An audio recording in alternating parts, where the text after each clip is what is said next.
हिंदी की कहानी विधा के इस चैनल पर आप सभी श्रोताओं का हार्दिक स्वागत है। नमस्कार, मैं अनीता सिंह इस कथा पटल पर इस बार लेकर आई हूँ बेहद संवेदनशील भावुक कहानी जिसका शीर्षक है चौथ का जोड़ा। लेखिका है इस्मत चुगताई जी। इस उर्दू कहानी का अनुवाद किया है लक्ष्मीकांत वर्मा जी ने। इस कहानी में हम देखते हैं कि गरीब परिवार में बेटियों की परवरिश, उनके शादी ब्याह कितने कठिन होते हैं। पति के गुजर जाने पर सिलाई करके गुजारा चलाने वाली माँ बड़ी बेटी के लिए हर साल चुनरी काटती है, पर वे संदूकों में रखे ही रह जाते हैं। और ऐसे में जब दूर के एक रिश्ते का नौजवान उनके घर मेहमान बनकर आता है तो माँ अपने पेट काट काट कर उसका खूब आदर सत्कार करती है, उसे भावी दामाद समझकर। एक ख्वाब बुनते हुए वो चौथ का जोड़ा काटना शुरू करती है। तो क्या इस साल चौथ का जोड़ा पहनकर उसकी बेटी घर से विदा होगी? क्या बड़ी बहन की शादी का उल्लास छोटी बेटी के मन को उल्लास से भर पाएगा? चलिए शुरू करते हैं ये कहानी। पर कहानी शुरू करने से पहले एक छोटी सी रिक्वेस्ट। अगर आप इस चैनल पर नए हैं तो हिंदी साहित्य की क्लासिक कहानियों के आनंद उठाने के लिए आप इस चैनल को सब्सक्राइब करें, लाइक करें और शेयर करें। तो चले सुने ये कहानी। सेहदरी के चौके पर आज साफ सुथरी जाजिम बिछी थी। टूटी हुई खपरेल की झरियों से धूप की आड़ी तिरछी जालियां पूरे दालान में बिखरी हुई थी। मोहल्ले टोले की औरतें खामोश और सहमी हुई बैठी थी, जैसे कोई बड़ी घटना घटने वाली हो। माओ ने बच्चे छातियों से लगा लिए थे। कभी कभी कोई बड़ा दुबला पतला सा चिड़चिड़ा बच्चा रसद की कमी की दुहाई देकर झल्ला उठता। दुबली पतली माँ उसे अपने घुटने पर लिटाकर यूं हिलाती जैसे धान मिले चावल सूप में फटक रही हो। बच्चे हुंकार कर खामोश हो जाते। आज कितनी आस भरी निगाहें कुब्रा की माँ के फिक्र में डूबे हुए चेहरे को तक रही थी। छोटे अर्ज की तूल के 2 पार तो जोड़ लिए गए थे, मगर अभी सफेद गजी का निशान ब्योतने की किसी को हिम्मत न पड़ती थी। काट छाट के मामले में कुब्रा की माँ का स्थान बहुत ऊंचा था। उसके सूखे सूखे हाथों ने न जाने कितने जहेज संवारे थे, कितने छठी छूछक तैयार किए थे और कितने ही कफन ब्योते थे। जहां कहीं मोहल्ले में कपड़ा कम पड़ जाता और लाख जतन करने पर भी ब्योत न बैठती तो केस कुब्रा की माँ के पास लाया जाता। कुब्रा की माँ कलफ तोड़ती, तिकोन बनाती, कभी चौखटा करती और दिल ही दिल में कैंची चलाकर आंखों में नाप तोल मुस्कुरा पड़ती। बाह और घेर तो निकल आएगा, गरीबान के लिए कतरन मेरी बुच्ची से ले लो, और मुश्किल आसान हो जाती। कपड़ा काट कर वह कतरनों की पिंडी बनाकर पकड़ा देती। पर आज तो सफेद गजी का टुकड़ा बहुत ही छोटा था और सबको यकीन था कि आज तो कुब्रा की माँ की नाप तौल हार जाएगी। जभी तो सब की सब दम साधे उनका मुंह तक रही थी। कुब्रा की माँ के धीरज भरे चेहरे पर फिक्र की कोई शिकन नहीं थी। 4 गिरह गजी के टुकड़े को वह निगाहों से ब्योत रही थी। उसने मुस्कुराकर कैंची उठा ली। मोहल्ले वालियों के जमघटे से एक लंबे इत्मीनान की सांस उभरी। गोद के बच्चे ठसक दिए गए। चील जैसी तेज निगाहों वाली कुंवारियों ने लपाझप सुई के तागे में डोरे पिरो दिए। नई ब्याही दुल्हनों ने अपने उंगलियों में छल्ले पहन लिए। कुब्रा की माँ की कैंची चल पड़ी थी। सेहदरी के आखिरी कोने में पलंगड़े पर हमीदा पैर लटकाए, हथेली पर ठोड़ी रखे कुछ सोच रही थी। दोपहर का खाना निपटाकर अम्मा सेहदरी की चौकी पर जा बैठती थी और बुकची खोलकर रंग बिरंगे कपड़ों का जाल बिखेर दिया करती थी। कौड़ी के पास बैठी बर्तन मांजती हुई कुब्रा कनखियों से उन लाल लाल कपड़ों को देखती तो एक सुर्ख झपकी सी उसके पीले मटियाले रंग में लपक उठती। रुपहली कटोरियों के जाल जब पूरे पूरे हाथों से खोलकर अपनी जांघों पर फैलाती तो उसका मुरझाया चेहरा अजीब अरमान भरी रोशनी से जगमगा उठता। हर टांके पर जरी का काम का हिलना और मशाले कपकपा उठती। याद नहीं उस शबनमी दुपट्टे से पहले और कितने दुपट्टे माँ ने तैयार किए और लकड़ी के भारी कब्र जैसे संदूक की तह में वे डूब गए। कटोरियों के जाल धुंधला गए, गंगा जमुनी कोरे मांद पड़ गई, मगर कुबरा की बारात न आई। जब एक जोड़ा पुराना हो जाता तो उसे चाले का जोड़ा कहकर सेंत दिया जाता और फिर एक नए जोड़े के साथ नई उम्मीदों की शुरुआत हो जाती। नई छानबीन के साथ नई अतलस छाटी जाती। सेहदरी के चौके पर साफ सुथरी जाजिम बिछती। मोहल्ले की औरतें मुंह में पान और बगल में अपने बच्चों को दबाए झांझन बजाती आ पहुंचती।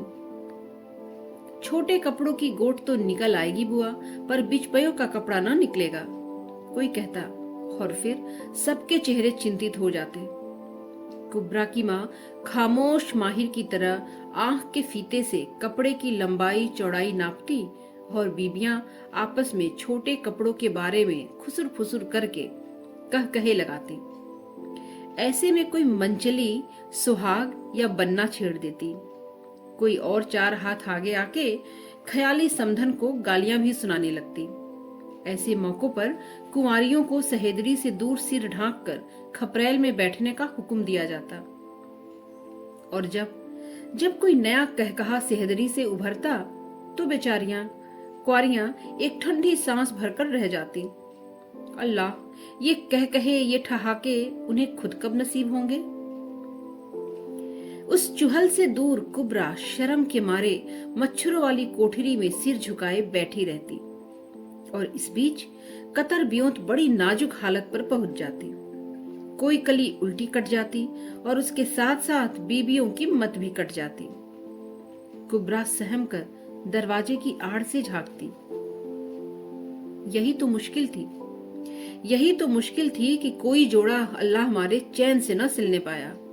जो कली उल्टी कट जाए तो जान लो नई नाउन की लगाई हुई बात में जरूर कोई अड़ंगा लगेगा। या तो दूल्हे की कोई रखेल निकल आएगी या उसकी माँ ठोस कड़ों का अड़गड़ा बांधेगी जो गोट में काम आ जाए तो मेहर पर बात टूटेगी या भरत के पांवों के पलंग पर झगड़ा होगा। चौथी का शगुन बड़ा नाजुक होता है। बी अम्मा की सारी तजुर्बेकारी और उनका सुघड़ापा धरा रह जाता। न जाने ठीक वक्त पर क्या हो जाता कि धनिया बराबर बात बढ़ जाती। बिस्मिल्लाह के रोज से सुघड़ माँ ने जहेज जोड़ना शुरू कर दिया था।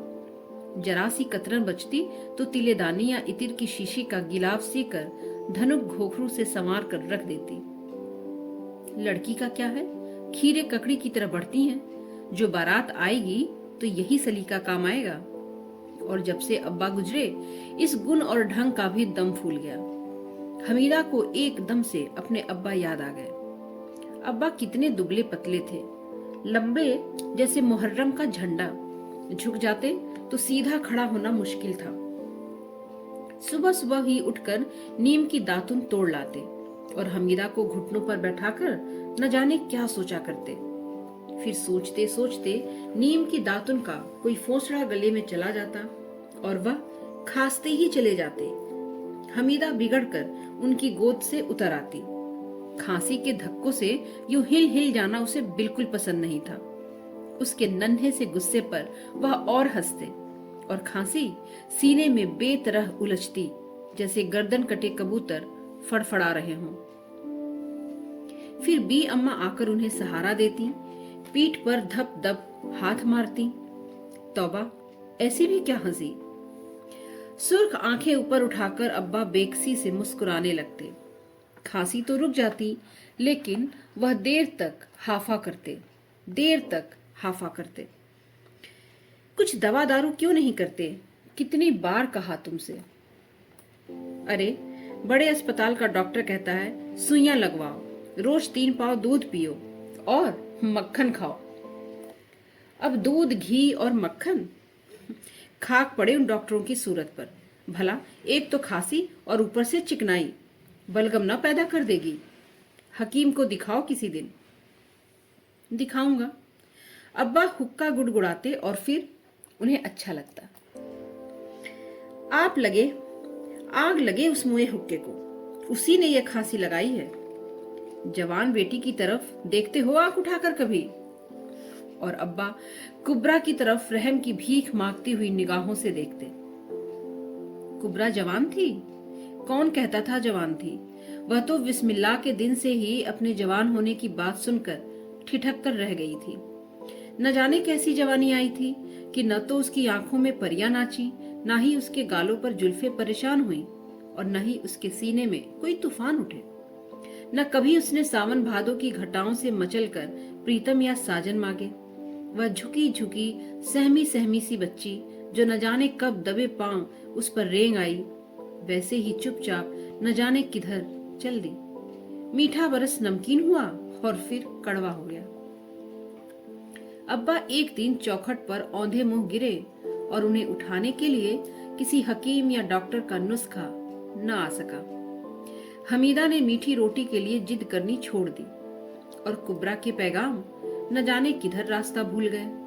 जानो किसी को मालूम ही नहीं कि उस टाट के पर्दे के पीछे किसी की जवानी आखिरी सिसकियां ले रही है और एक नई जवानी सांप के फन की तरह उठ रही है।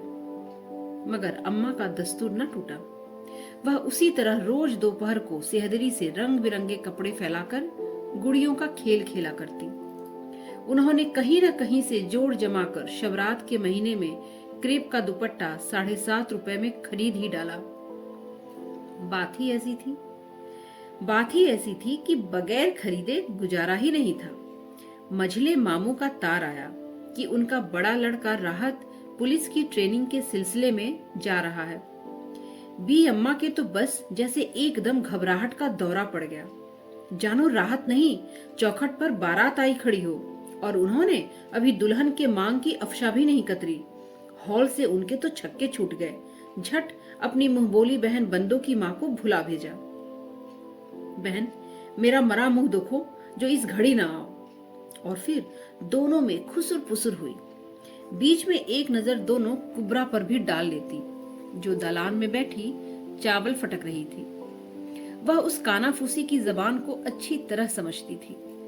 उसी वक्त अम्मा ने कानों की 4 माशे की लौंग उतारकर मुंह बोली बहन के हवाले की कि जैसे तैसे करके शाम तक तोला भर गोखरू, 6 मासे सलमे सितारे और 5 गज नेफे के लिए तुल ला दे। बाहर की तरफ वाला कमरा झाड़ पोछ कर तैयार किया गया। थोड़ा सा चूना मंगाकर कुबरा ने अपने हाथों से कमरा पोत डाला। कमरा तो चिट्ठा हो गया, मगर उसकी हथेलियों की खाल उड़ गई और जब वह शाम को मसाला पीसने बैठी तो चक्कर खाकर दोहरी हो गई।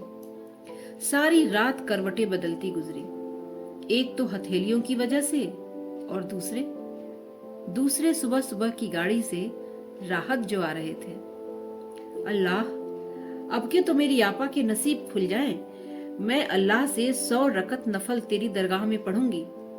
हमीदा ने सुबह की नमाज पढ़कर दुआ मांगी। और सुबह जब राहत भाई आए तो कुबरा पहले ही से मच्छरों वाली कोठरी में जा छिपी। जब सेवैयों और पराठों का नाश्ता करके बैठक में चले गए, तब धीरे धीरे नई दुल्हन की तरह पैर रखती हुई कुबरा कोठरी से निकली और जूठे बर्तन उठा लिए।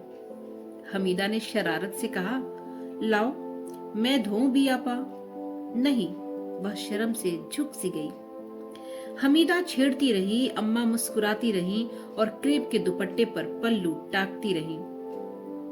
जिस रास्ते कान की लौंग गई थी, उसी रास्ते फूल, पत्ता और चांदी की पाजेब भी चल दी। और फिर हाथों की 2-2 चूड़ियां भी, जो मझले मामू ने रंडापा उतारने पर दी थी। रूखी सूखी खुद खाकर आए दिन राहत के लिए पराठे तले जाते, कोफ्ते भूनते और पुलाव महकते। खुद सूखा नवाला पानी से उतारकर वह होने वाले दामाद को गोश्त खिलाती। जमाना खराब है बेटी, वह हमीदा को मुंह फुलाए देखकर कहा करती और सोचा करती, हम भूखे रहकर दामाद को खिला रहे हैं, बी आपा सुबह सवेरे उठकर जादू की मशीन की तरह काम पर जुट जाती है। बासी मुंह पानी का घूंट पीकर राहत के लिए पराठे तलती है, दूध औटाती है ताकि मोटी सी मलाई पड़े। उसका बस नहीं था कि वह अपनी चर्बी निकाल कर उन पराठों में भर दे, नहीं तो शायद वह भी कर देती। जो कुछ कमाएगा आखिर उसकी हथेली पर रखेगा। राहत एक दिन उसका अपना हो जाएगा। फल देने वाले पौधे को कौन नहीं सींचता।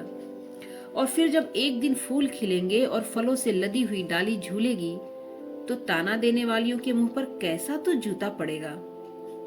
और इस ख्याल से बी आपा के मुरझाए हुए चेहरे पर सुहाग खिल उठता। कानों में शहनाइयां बजने लगती और वह राहत भाई के कमरे को झाड़ती, उनके कपड़ों को प्यार से तह करती, जैसे वे कुछ उससे कहते हों।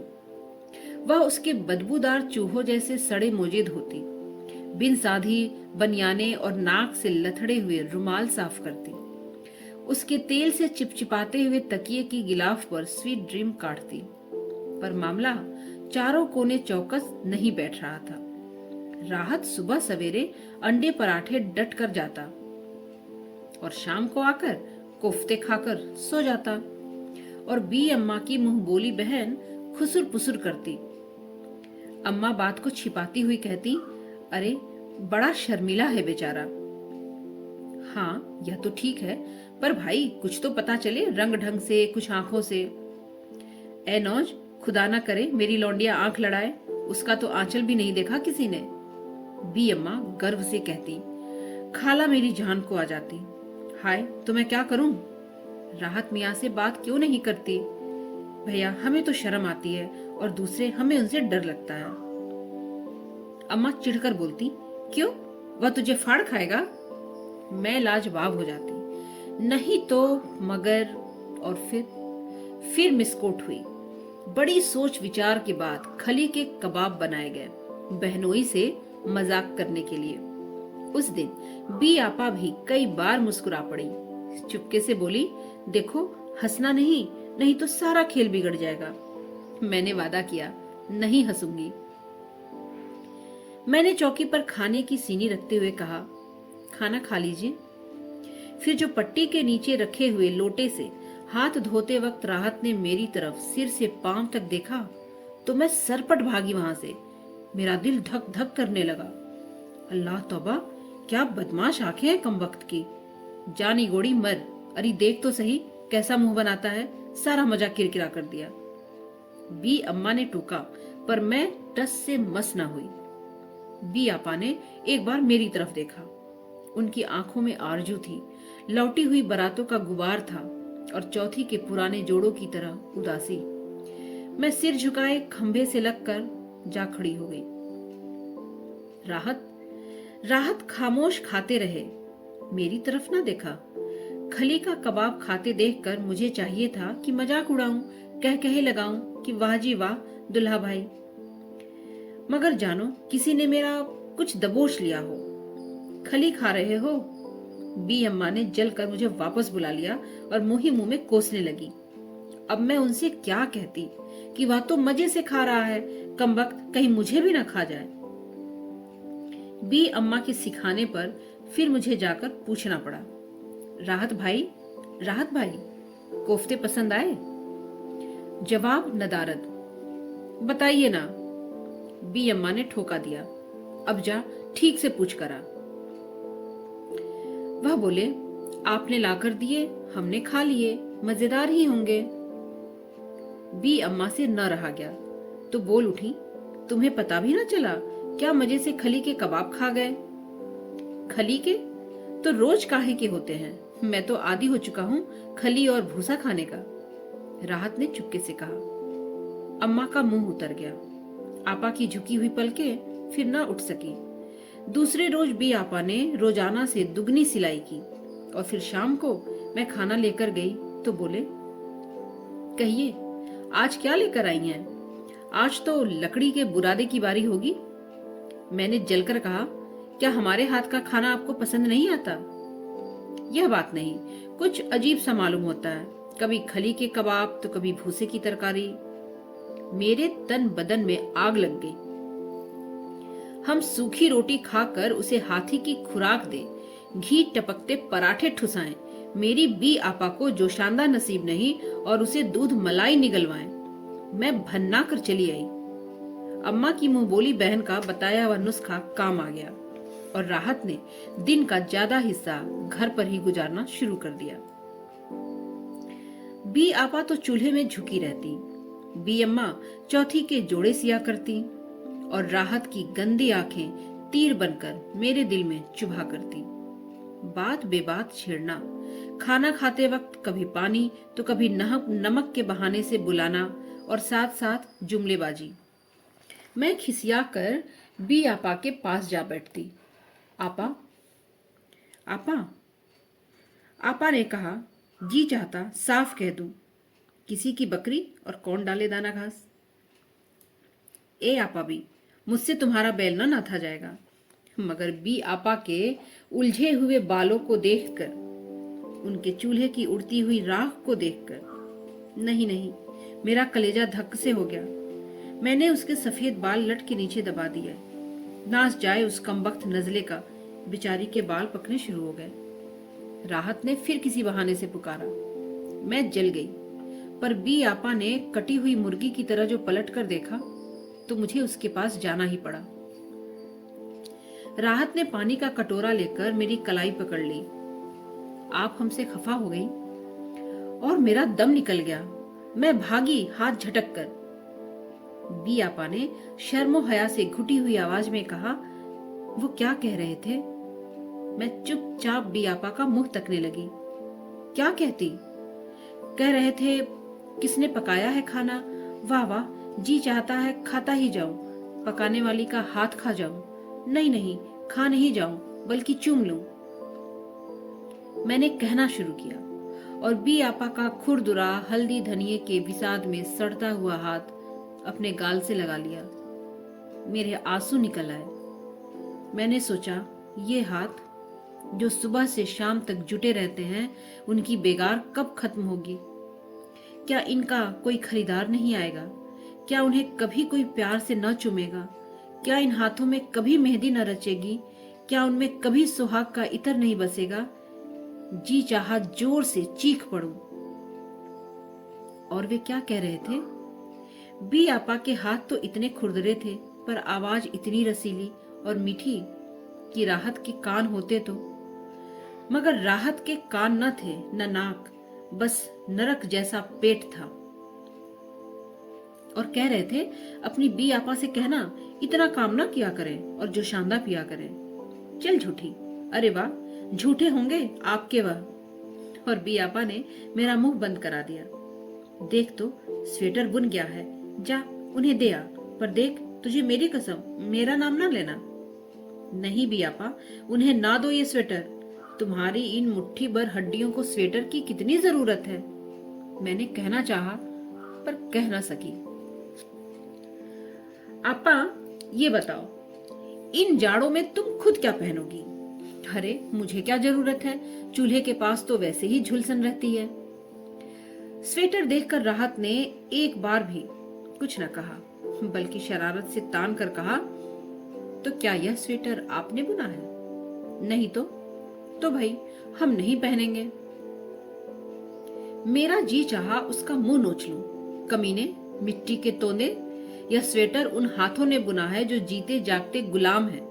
उसके एक एक फंदे में नसीबो जली के अरमानों की गर्दनें फंसी हुई हैं। यह उन हाथों का बुना हुआ है जो पंगोड़े झुलाने के लिए पैदा हुए हैं। टूटे बटन और फटा हुआ दामन रफू करने के लिए बनाए गए हैं। इन हाथों को थाम लो गधे कहेंगे, और दो पतवार बड़े से बड़े तूफान के थपेड़ों से तुम्हारी जिंदगी की नाव को बचाकर पार लगा देंगे। यह सितार न बजा सकेंगे, मणिपुरी भरतनाट्यम न दिखा सकेंगे, उन्हें पियानो पर नाच करना नहीं सिखाया गया, उन्हें फूलों से खेलना नसीब नहीं हुआ। मगर ये हाथ तुम्हारे जिस्म पर चर्बी चढ़ाने के लिए सुबह से शाम तक सिलाई करते हैं, साबुन और सोडे में डुबकियां लगाते हैं, चूल्हे की आंच सहते हैं, तुम्हारी गंदगियां धोते हैं, ताकि तुम उजले चिट्टे बगला भगत का ढोंग रचाए रहो। मेहनत ने उनमें जख्म डाल दिए हैं, उनमें कभी चूड़ियां नहीं खनकती हैं, उन्हें कभी किसी ने प्यार से नहीं थामा। मैं सोचती रही और चुप रही। अम्मा कहती हैं कि मेरा दिमाग मेरी नई नई सहेलियों ने खराब कर दिया है। मुझे कैसी नई नई बातें बताया करती हैं, कैसी डरावनी मौत की बातें, भूख और काल की बातें, धड़कते हुए दिलों के एकदम चुप हो जाने की बातें। यह स्वेटर तो आप ही पहन लीजिए, देखिए ना आपका कुर्ता कितना बारीक है।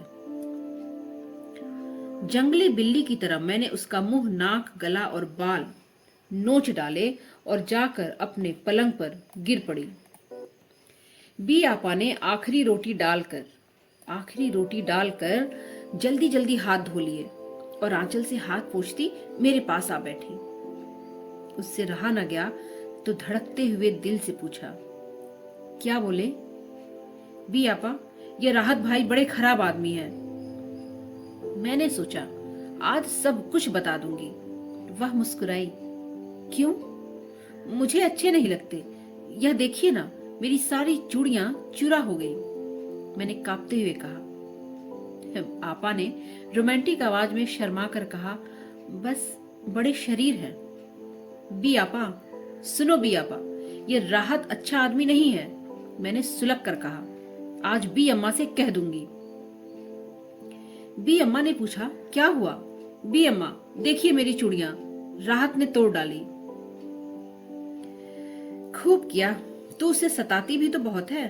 हैं तो दम काहे को निकल गया? बड़ी मोम की बनी हुई हो, जरा हाथ लगाया पिघल गई। फिर चुमकाकर बोली, खैर तू भी चौथी में बदला लीजियो, वह कसर निकालियो कि याद करे दामाद जी। यह कहकर उन्होंने एक नियत बांध ली। मुंह बोली बहन से फिर कॉन्फ्रेंस हुई और मामलों को उम्मीद के रास्ते पर बढ़ते देखकर बेहद खुशी से मुस्कुरा दिया गया।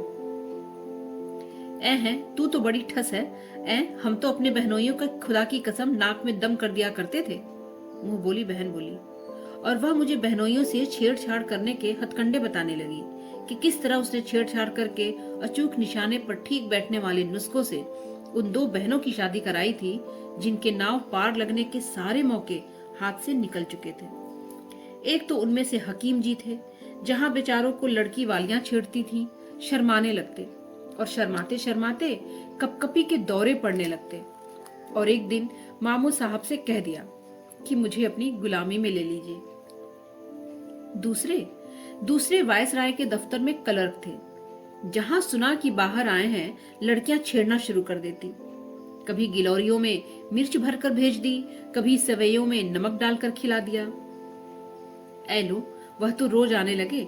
आंधी आए पानी आए, क्या मजाल जो वह ना आए। और आखिर एक दिन कहलवा ही दिया। अपने एक जान पहचान वाले से कहा कि उनकी यहाँ शादी करा दो। पूछा भाई किससे? कहा किसी से भी करा दो, और खुदा झूठ न बुलवाए तो बड़ी बहन की सूरत यह थी कि देखो तो जैसे बीचा चली जाती हो। छोटी तो बस सुभान अल्लाह, एक आंख पूरब तो दूसरी पश्चिम। 15 तोला सोना दिया बाप ने और बड़े साहब के दफ्तर में नौकरी अलग दिलवाई। हाँ भाई, जिसके पास 15 तोले सोना हो और बड़े साहब के दफ्तर की नौकरी हो, उसे लड़का मिलते क्या देर लगती है। अम्मा ने ठंडी सांस भरकर कहा। यह बात नहीं है बहन, आजकल के लड़कों का दिल बस थाली का बैगन होता है, जिधर झुका दो उधर ही लुढ़क जाएगा। मगर राहत तो बैगन नहीं, अच्छा खासा पहाड़ है। थाली तो झुका दो पर कहीं मैं ही न पिस जाऊं। मैंने फिर आपा की तरफ देखा। वह खामोश दहलीज पर बैठी आटा गूंथ रही थी और सब कुछ सुनती जा रही थी। उनका बस चलता तो जमीन की छाती फाड़कर अपने कुंवारेपन की लानत समेत उसमें समा जाती। क्या मेरी आपा मर्द की भूखी है? नहीं, वह भूख के एहसास से पहले ही सहम चुकी है। मर्द की कल्पना उसके दिमाग में उमंग भरकर नहीं, बल्कि रोटी कपड़े का सवाल बनकर उभरी है। वह एक बेवा की छाती का बोझा है, उस बोझ को ढकेलना ही होगा। मगर इशारों और गुपचुप बातों के बावजूद राहत मियां न तो खुद ही फूटे, न उनके घर से कोई पैगाम आया। थक हार के बी अम्मा ने पैरों के तोड़े गिरवी रखकर पीड़ मुश्किन कुशा की नियाज कर डाली। दोपहर भर मोहल्ले टोले की लड़कियां आंगन में उधम मचाती रहीं। बी आपा शर्माई लजाई मच्छरों वाली कोठरी में अपने खून की आखिरी बूंद को चुसाने जा बैठी। बी अम्मा सिहदरी में अपनी चौकी पर बैठी बैठी चौथी के जोड़े में आखिरी टांके लगाती रही। आज उनके चेहरे पर मंजिलों के निशान थे। आज मुश्किल आसान होगी, बस आंखों की सुइयां रह गई हैं, वह भी निकल जाएंगी। आज उनकी झुर्रियों में फिर मशाले जगमगा रही हैं, आंखों में चमक बढ़ गई है। आज कई रोज से उनका बुखार नहीं उतरा। थके हारे दिए की तरह उनका चेहरा एक बार टिमटिमाता और बुझ जाता। पर बी आपा की सहेलियां उनको छेड़ रही थीं। इशारे से बी आपा ने मुझे अपने पास बुलाया और अपना आंचल उठाकर नियाज की तश्तरी मुझे थमा दी। इस पर मौलवी साहब ने दम किया है। उसकी बुखार से दहकती हुई गरम गरम सांस मेरे कान में आने लगी। तश्तरी लेकर मैं सोचने लगी, मौलवी साहब ने दम किया है, यह पाक मलिदा अब राहत के तंदूर में झोंका जाएगा। वह तंदूर जो 6 महीने से हमारे खून के छींटों से गर्म रखा गया है, यह दम किया हुआ मलिदा मुराद पूरी करेगा। मेरे कानों में शादियाने बजने लगे। मैं भागी भागी कोठे से बारात देखने जा रही हूँ। दुल्हे के मुंह पर लंबा सेहरा पड़ा हुआ है जो घोड़े के अयालों को चूम रहा है। चौथी का शहाबी चूड़ा पहने फूलों से लदी शर्म से निढाल आहिस्ता आहिस्ता कदम को तोलती बी आपा चली आ रही हैं। चौथी का सुनहला तारों का जोड़ा झिलमिल कर रहा है। बी अम्मा का चेहरा फूल की तरह खिला हुआ है। बी आपा की हवा से, उनकी हया से बोझिल निगाहें एक बार उठती हैं। शुक्रिया के आंसू अफशा की कनियों में कुमकुम की तरह उलझ जाते हैं। यह सब तेरी मोहब्बत का फल है, बी आपा की खामोशी कह रही है। हमीदा का गला भर आया। आपा ने उसे जगा दिया। जाओ ना मेरी बन्नो। और वह चौंक कर ओढ़नी के आंचल से आंसू पोंछती हुई राहत की तरफ चल पड़ी। उसने उछलते हुए दिल को काबू में रखते हुए कहा, यह मलिदा। उसके पैर कांप रहे थे, जैसे वह सांप की बाबी में घुस आई हो और पहाड़ खिसका। राहत ने मुंह खोल दिया। वह एक कदम पीछे हट गई, मगर दूर कहीं बारात की शहनाइयों ने चीख लगाई, जैसे कोई उसका गला घोंट रहा हो। कांपते हाथों से पाक मलीदे का नवाला बनाकर उसने राहत के मुंह की तरफ बढ़ा दिया और एक झटके से उसका हाथ पहाड़ की खोह में डूबता चला गया, नीचे, बहुत नीचे, अंधेरे के अथाह सागर की गहराइयों में। और एक बड़ी सी चट्टान ने उसकी चीख का गला घोंट दिया। नियाज के मलीदे की रकाबी हाथ से छूटकर लालटेन के ऊपर गिरी और लालटेन ने जमीन के ऊपर गिरकर 2-4 सिसकियां भरी और गुल हो गईं। बाहर आंगन में मोहल्ले की बहू बेटियां मुश्किल कुशा की शान में गीत गा रही थीं।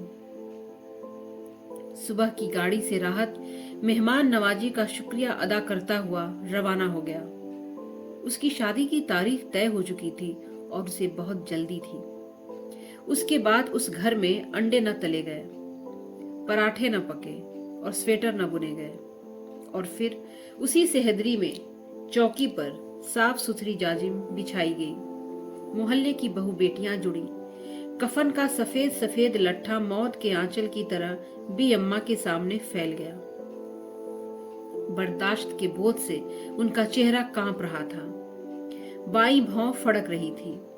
गालों की सुनसान वादियां भाई भाई कर रही थीं। उनके चेहरे पर भयानक शांति और मौत सा इत्मीनान था। कफन के लट्ठे की कान निकालकर उन्होंने चौहरा तय किया और उनके दिल में अनगिनत कैचियां चल गईं। आज उनके चेहरे पर भयानक शांति और मौत का इत्मीनान, जैसे उन्हें पक्का यकीन हो कि जोड़ों की तरह चौथी का यह जोड़ा सयता न जाएगा। एकदम सेहदरीज में बैठी लड़कियां वालियां मैनाओं की तरह कुहुकने लगी। हमीदा गुजरे हुए दिनों को दूर झटक कर उनके साथ जा मिली। लाल तूल पर सफेद गजी का निशान, उसकी सुर्खी में न जाने कितनी मासूम दुल्हनों का अरमान रचा है, और सफेदी में कितनी नामुराद कुंवारियों के कफन की सफेदी डूब कर उभरी है। और फिर एकदम सब खामोश हो गए। बी अम्मा ने आखिरी टाका भरकर तोड़ लिया। दो मोटे मोटे आंसू उनके रूई जैसे नरम गालों पर धीरे धीरे रेंगने लगे। उनके चेहरे की शिकनों में से रोशनी की किरणें फूट निकली और वह मुस्कुरा दी, जैसे आज उन्हें इत्मीनान हो गया कि कुबरा का जोड़ा बनकर तैयार हो गया और बस किसी भी दम शहनाइयां बज उठेंगी। दोस्तों, आशा करती हूँ कि आपको यह कहानी पसंद आई होगी। अपनी राय कमेंट बॉक्स में जरूर लिखें और अपना कीमती समय निकालकर आपने इस कहानी को सुना, इस्मत जी के इस रचना को सुना। आपका बहुत बहुत धन्यवाद। चैनल से जुड़े रहें और हमारी कहानियाँ सुनते रहें। बहुत बहुत नमस्कार, धन्यवाद।